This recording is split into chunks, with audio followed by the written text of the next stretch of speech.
با نام یاد خدا سلام میگم به همه جی تیمی های عزیز. امیدوارم حالتون خوب باشه. امروز 29 آبان 1402 و با یک لایو مقدس هفته‌ای در خدمت شما بودم با موضوع تعریف بازنشستگی. امروز شاید خیلی از ماها برای اولین بار با مقوله بازنشستگی از نگاه یک کارآفرین آشنا شدیم.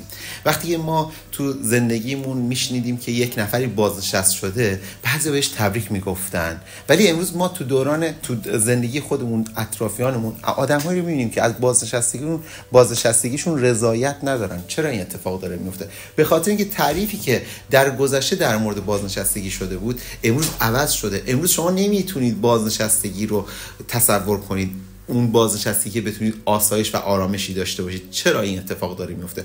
به این دلیل که بازنشستگی رو با کار افتادگی شما به شما میدن. یعنی زمانی که شما به درد هیچ کاری نمیخورید، به شما یک حقوقی میدن که این حقوق از کجا آمده؟ از تمام دورانی که شما میتونید کنار خانواده‌تون باشید، کنار عزیزانتون باشید، مجبور شدید کار کنید و از حقوق شما کسر کردن که تو دوران بازنشستگی همون رو به شما برگردونن. تازه اگه ما شانس اینو داشته باشیم که اون دوران رو تجربه کنیم. اما در تعریف جدید بازنشستگی ما متوجه شدیم که بازنشستگی قرار نیست یک دوران خاصی باشه. بازنشستگی میتونه برای کارآفرین لحظه‌ای باشه که آموزش میده، که آموزش بده. یعنی اگه امروز تو صنعت بازاریابی شبکه‌ای هستی، این شانس رو داری که با آموزش دادن به افراد اهرم‌هایی رو بسازی به صورت عادلانه که اونها بتونن آموزشی که یک روزی از تو گرفتن رو تکثیر کنن و اون زمان تو بازنشست میشی و این درآمد به صورت پایدار و همیشگی تو زندگی جاری میشه.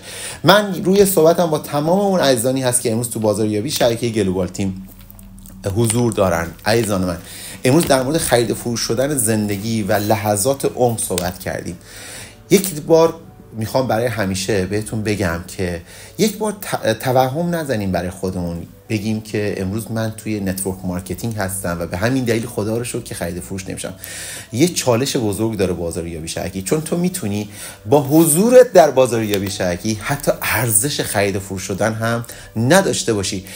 با این عنوان میگم که تو ممکنه وظایفتو انجام ندی و اگه تو وظایفتو انجام ندی، نه تنها مثل یک کارمند که با غیرتش، با شرفش زحمت میکشه نوناور خونش باشه، زحمت میکشه یک آینده‌ای رو برای خودش بسازه، حتی اون آینده یک محیط کوچیکی هم داشته باشه، حداقل ارزش رو براش داره. اما تو اگه تو بازاریابی شبکه‌ای وظایفتو انجام ندی، به درستی خودت رئیس خودت نباشی و خودت برای خودت ارزش قائل نباشی، ممکنه که مجبور باشی تا پایان عمرت کار کنی، چون ارزش خرید فروش شدن نداشتی. پس ازت خواهش میکنم که این توهم رو برای همیشه از ذهنت بنداز بیرون و بدون که تو یک کارآفرینی هستی که قراره اون عمارت زیبای خودش رو تو بازاریابی شبکه گلوبال تیم بسازه.